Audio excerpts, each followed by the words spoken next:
কিছু জেলা, জমি জমা ঘর বাড়ি, পাতিল আড়ত ধানের গোলা, কারখানা আর রেলগাড়ি। তার বেলা চায়ের বাগান, কয়লা খনি, কলেজ থানা আপিস ঘর, চেয়ার টেবিল দেয়াল ঘড়ি, পিয়ন পুলিশ প্রফেসর।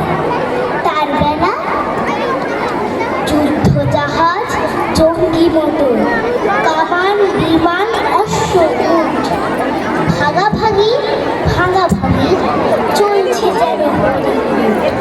তার বেলা তেলের শিশি ভাঙল বলে